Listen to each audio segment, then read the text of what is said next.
अभी अभी हमने जस्ट सेम इसी टाइप का एक क्वेश्चन किया था, उसमें और इसमें बस एक छोटी सी बात का फ़र्क है।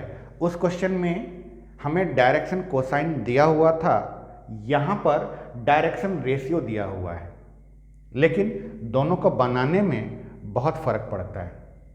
यहाँ पर भी find the direction cosine of the line perpendicular to the lines with direction ratios -1 to 2 and 0 to 1। यहाँ पर भी हमें डायरेक्शन कोसाइन निकालना है। यहाँ पर भी हमें डायरेक्शन कोसाइन निकालना है। एक ऐसे लाइन का निकालना है जो कि उन दो लाइंस पर परपेंडिकुलर हैं जिन दो लाइंस के डायरेक्शन रेशियोज ये और ये हैं। पिछले क्वेश्चन में हमें इन दोनों लाइंस के डायरेक्शन कोसाइन ही दिए हुए थे, यहाँ पर डायरेक्शन रेशियो दिया हुआ है। अब इस क्वेश्चन को सॉल्व करने के लिए जो सबसे अच्छा मेथड है वो ये, जब भी स्टूडेंट देखते हैं कि हमें, आप जरा ये सोच के देखिए, बस इतनी सी बात, एक छोटी सी बात जरा सोचने वाली है यहाँ पर, तो सोच के देखिए ये डायरेक्शन रेशियो जो हैं वो किसके हैं। ये डायरेक्शन रेशियो जो हैं किसी न किसी लाइन के होंगे। अब स्टूडेंट्स लोग को डायरेक्शन रेशियो पता चलते ही वो लाइन को वेक्टर फॉर्म में सोचते हैं। सोचिए, अगर आपको किसी लाइन का डायरेक्शन रेशियो पता हो तो क्या आप उसे वेक्टर फॉर्म में कन्वर्ट कर सकते हैं? बिल्कुल कर सकते हैं। सबसे आसान काम होता है किसी भी लाइन के डायरेक्शन रेशियो से उसके वेक्टर फॉर्म को क्रिएट करना। हम इस लाइन के डायरेक्शन रेशियो से इसको वेक्टर फॉर्म में कन्वर्ट कर सकते हैं। इस लाइन के भी डायरेक्शन रेशियो से हम इसको वेक्टर फॉर्म में कन्वर्ट कर सकते हैं। अब जरा सोचिए, जो पिछला डायग्राम हमारा बना था वो यहाँ पर भी है। पिछले डायग्राम में हमने क्या बनाया था, एक लाइन हमने ये बनाई थी, एक लाइन हमने ये बनाई थी, और इन दोनों पे हमें परपेंडिकुलर लाइन चाहिए था। इन दोनों पे जो लाइन परपेंडिकुलर हो वो हमें चाहिए था।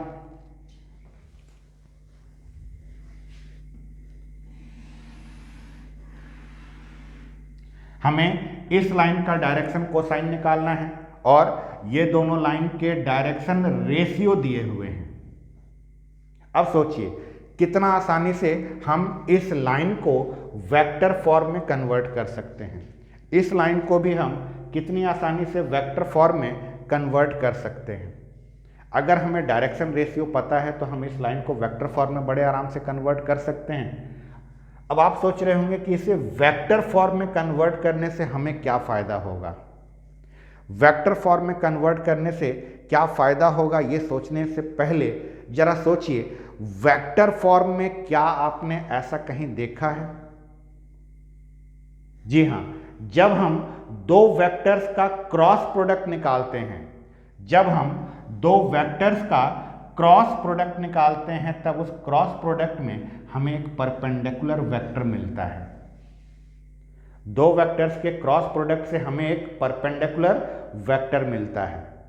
तो हम अगर इस लाइन को वेक्टर फॉर्म में चेंज कर दें, इस लाइन को भी वेक्टर फॉर्म में चेंज कर दें और इन दोनों का अगर हम क्रॉस प्रोडक्ट निकालें तो दो वेक्टर्स के क्रॉस प्रोडक्ट से हमें एक वेक्टर ही मिलता है और वो वेक्टर और कोई दूसरा वेक्टर नहीं, उन दोनों पे परपेंडिकुलर वेक्टर होता है। यहाँ से एक और कॉन्सेप्ट आपको अपने दिमाग में रखना है कि दो वेक्टर्स के परपेंडिकुलर एक तीसरा वेक्टर निकालने के लिए हमें उन दोनों वेक्टर्स को क्रॉस प्रोडक्ट निकालना होता है।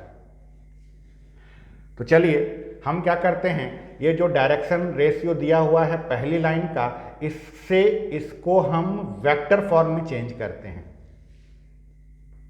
सॉल्यूशन में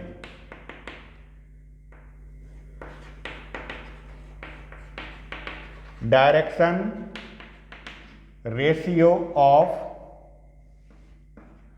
first line is equal to -1 to 2। पहली रेखा के दिक् अनुपात -1 to 2 है।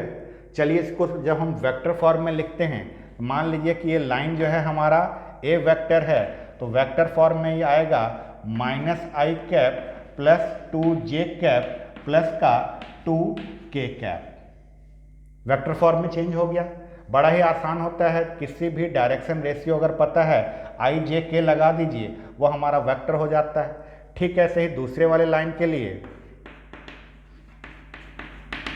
Direction ratio of second line, second line का डायरेक्शन रेशियो हमारे पास 0, 2 और 1 है। अगर इसको हम वेक्टर फॉर्म में चेंज करें तो ये हमारा वेक्टर b होगा और ये हमारा हो जाएगा 0 आई कैप प्लस का 2j कैप प्लस का k कैप। हमने क्या किया, हमने दोनों लाइंस को वेक्टर फॉर्म में कन्वर्ट कर दिया। दोनों लाइंस को वेक्टर फॉर्म में कन्वर्ट करने के बाद अगर हमें इन दोनों पर एक परपेंडिकुलर वेक्टर चाहिए तो हम उसका क्रॉस प्रोडक्ट निकाल लेते हैं। अब आप ये सोच रहे होंगे हम ये वाली लाइन का डायरेक्शन कोसाइन निकालना चाह रहे हैं, तो हम इस लाइन को वेक्टर फॉर्म में क्यों निकाल रहे हैं?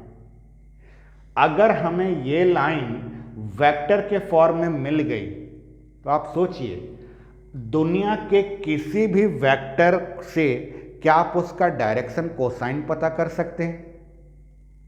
बिल्कुल, बड़े आराम से आप उस वेक्टर से उसका डायरेक्शन कोसाइन पता कर सकते हैं। तो चलिए हम सबसे पहले इसका क्रॉस प्रोडक्ट निकालते हैं। A vector cross b vector is equal to, हम यहाँ डिटर्मिनेंट मेथड यूज करेंगे। यहाँ पर हमारा i cap, j cap, k cap, यहाँ पर हमारा -1, 2, 2 और यहाँ हमारा 0, 2, 1। इसे सॉल्व करना है। A cross b vector is equal to, सबसे पहले हमारा यहाँ आई कैप, यहाँ पर 2 माइनस का 4 माइनस का जे कैप, यहाँ पर हमारा ये कॉलम और ये रो हटेगा, यहाँ पर हमारा -1 -0 प्लस का के कैप, ये कॉलम और ये रो हटेगा, -2 -0। यहाँ से बड़ा ही सुंदर हमारा वेक्टर बनकर आ रहा है। A vector cross b vector is equal to 2 -4, यह आ जाएगा माइनस का 2 आई कैप, -1 और ये माइनस प्लस का जे कैप और यहाँ से माइनस का 2 के कैप। ये जो ए क्रॉस बी से हमें मिला, ये अपने आप में एक वेक्टर है और ये वेक्टर और कोई नहीं, हमारा ये वाली लाइन है जो कि वेक्टर फॉर्म में हमें मिली है। तो यहाँ पर हम इसको लिख लेते हैं -2 आई कैप माइनस का 2 आई कैप प्लस का जे कैप माइनस का 2 के कैप। ये लाइन तो हमें मिल गई। अब ये लाइन जो है वेक्टर फॉर्म में है। अब इस वेक्टर फॉर्म में -2, 1 और -2 जो आपको दिख रहा है, क्या आप समझ पा रहे हैं कि ये इस लाइन का डायरेक्शन रेशियो होगा? कभी भी अगर आप कोई वेक्टर देखते हैं तो उस वेक्टर में आई कैप, जे कैप और के कैप के जो कोफिशिएंट्स होते हैं वो और कुछ नहीं, उसके डायरेक्शन रेशियो होते हैं। लेकिन हमें क्वेश्चन में डायरेक्शन कोसाइन निकालना है, तो ये डायरेक्शन रेशियो से हम इसके डायरेक्शन कोसाइन को निकाल लेते हैं। किसी भी वेक्टर को अगर आप यूनिट वेक्टर में चेंज कर दें तो यूनिट वेक्टर में चेंज करने के बाद आई कैप, जे कैप और के कैप का जो कोफिशिएंट होता है वो और कुछ नहीं, डायरेक्शन कोसाइन होता है। तो चलिए हम इसे चेंज करते हैं।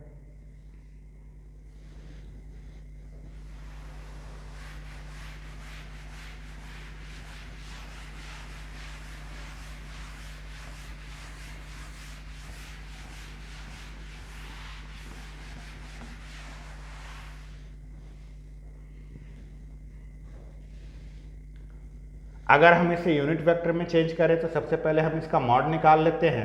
मॉड निकालने के लिए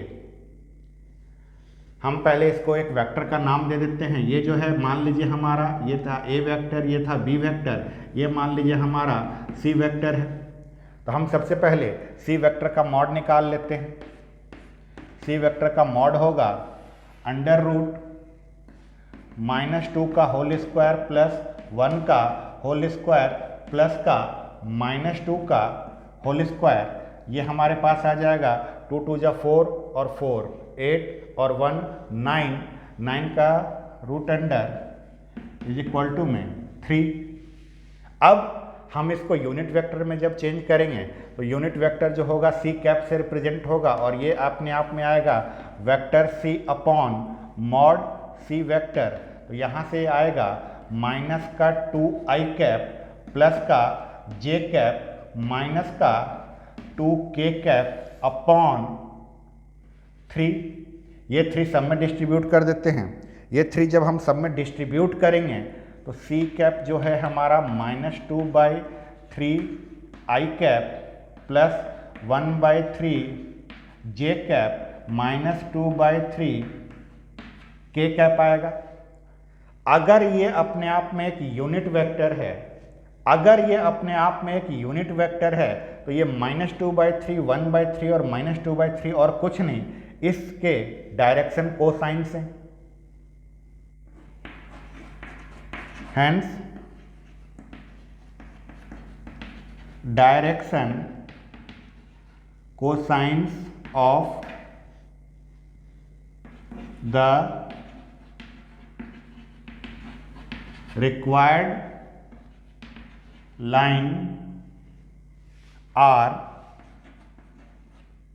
माइनस का 2/3 1/3 एंड माइनस का 2/3 है। अगर आपको चेक करना हो कि ये वाकई में डायरेक्शन कोसाइन है या नहीं है तो आप इस बात का हमेशा ध्यान रखिए, दुनिया में कभी भी अगर किसी लाइन का डायरेक्शन कोसाइन है तो वो l² plus m² plus n² is equal to 1 को सेटिस्फाई जरूर करेगा है। अगर हमें देखना है कि हमारा बनाया हुआ आंसर सही है कि गलत है, हमने तो डायरेक्शन कोसाइन निकाला था, उसमें रख के देख लेते हैं। ये हमारा l का वैल्यू है, ये m का वैल्यू है, ये n का वैल्यू है। चेक करने के लिए हम यहाँ पर माइनस का 2/3 का होल स्क्वायर प्लस ये हमारा 1/3 का होल स्क्वायर प्लस ये हमारा माइनस का 2/3 का अगेन होल स्क्वायर, ये हमारा हो जाएगा 4/9 प्लस 1/9 प्लस 4/9। डिनोमिनेटर सबका सेम है, 4 4 8 और 1 9, 9/9। यहाँ से आ गया 1। अगर ये कंडीशन को सेटिस्फाई कर दिया, मतलब ये जो हमने निकाला है ये वाकई में इस लाइन का डायरेक्शन कोसाइन है। तो यहाँ पर एक ही टाइप के हमने 2 क्वेश्चन सॉल्व किए। पहले क्वेश्चन में भी हमें डायरेक्शन कोसाइन निकालना था, लेकिन जो बाकी दोनों लाइन्स है उन दोनों लाइन्स के हमें डायरेक्शन कोसाइन ही दिए हुए थे। इस क्वेश्चन में भी हमें डायरेक्शन कोसाइन निकालना था, लेकिन यहाँ पर इन दोनों लाइन्स के हमें डायरेक्शन रेशियो दिए हुए हैं। वेक्टर चैप्टर पढ़ने का फ़ायदा बस यही होता है कि किसी भी क्वेश्चन को हम बड़े आराम से वेक्टर फॉर्म में कन्वर्ट करके उसे ईजिली सॉल्व कर सकते हैं।